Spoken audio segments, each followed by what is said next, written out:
Hello and welcome to the Focal Point Strategy and Solutions Center, focusing on unified messaging, sponsored by AVST.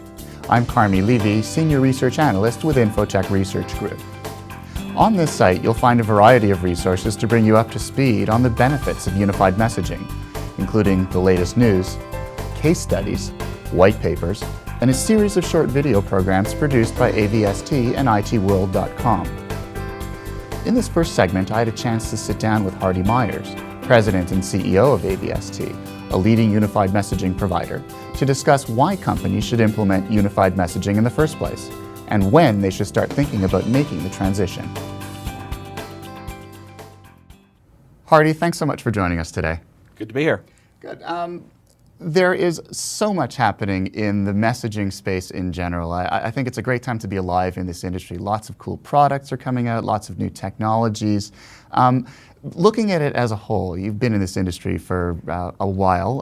Quite a while. What is so compelling about what's going on in the messaging space today? Well, it's a very exciting time. Most enterprises today are at a transition point. They're changing from their first generation solutions, Octel, VMX, Seneca, AVT, our former company, et cetera, and they're looking for where they're going to go with their new applications. And among that feature set, obviously, is moving from their legacy voicemail to a capable or a second generation platform, unified messaging. So those are some of the decisions they're making today. They also have a challenge that they're moving from a traditional digital PBX infrastructure to an IP telephony infrastructure, and those are big challenges for them today. And then they're really looking at unified communications. So that's really the third piece of the puzzle of what they're taking a look at today.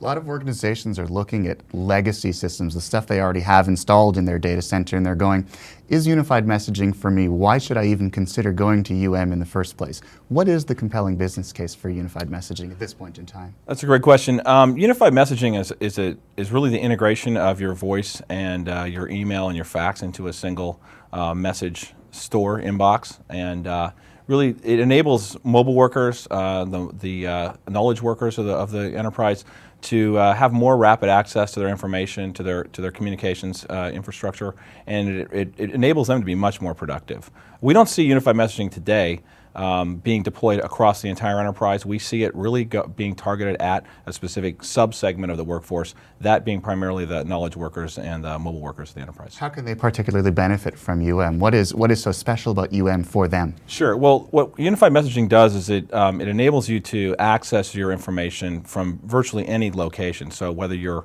on a web interface at a hotel, or you're at your desktop in your office or your home, or you're on a mobile interface, meaning in your car, you can access your messages, your faxes, your email, et cetera, all from whatever interface it is really best suited to your current environment. So, for example, in the case of while you're driving your car, a hands-free hands-free interface is really the best interface for you to access information. One would hope so for safety. Absolutely. So that's unified messaging, but it doesn't end there. Obviously, I've been reading about a term called unified communications, and that is a whole other kettle of fish. What is UC versus UM? How do they differentiate from each other? Great. Well, let me back up just a minute and talk about where most enterprises are today, and then I'll discuss unified communications. The interesting thing is most enterprises today are still using the same technology they've been using for the last 15, 20 years, which is traditional voicemail and traditional telephony type environment. And really on that evolution of their application set, the next phase is really moving into unified messaging or capable systems, hands-free speech interfaces, speech auto attendants, personal assistants, and those type of capabilities. And then really the next generation beyond that, and really what they need to plan for today is really moving into what we call unified communications. And that is really the idea of intelligent communications, knowing where people are, their current state, and the routing of calls and communications to that person based on their current state. And additionally, really bridging the gap between the voice and data infrastructure of the business. Simple example, a salesperson on the road being able to access via hands-free interface in a car using speech some of the data from perhaps their CRM system. So this isn't just a point solution type project. This really is a fundamental change to the way the organization works. Yeah, so it is, and really, it's not one single application.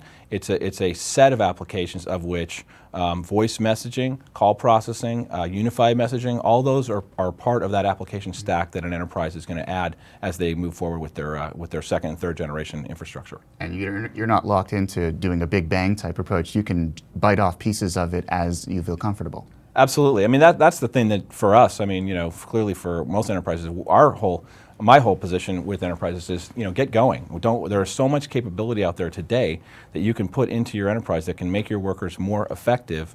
Don't wait for a big bang. What are you waiting for? Why are you waiting? In fact, most enterprises can't wait, as you know, as we've discussed, because a lot of their legacy infrastructure is either end of sailed or end of lifed, and they need to start moving now. And so to wait 4 years is not really an option for them.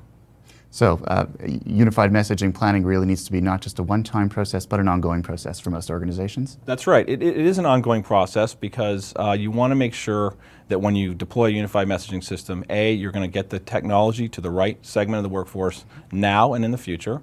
And secondarily, you want to make sure that you're dealing with all the various issues, infrastructure, interoperability, compliance issues, and things like that. Hardy, thanks so much for joining us today. You're welcome. Feel free to check out the next 2 segments, where we discuss the challenges you'll face and the changing legislative environment that could accelerate the rate of unified messaging adoption. On behalf of AVST, thanks for joining us.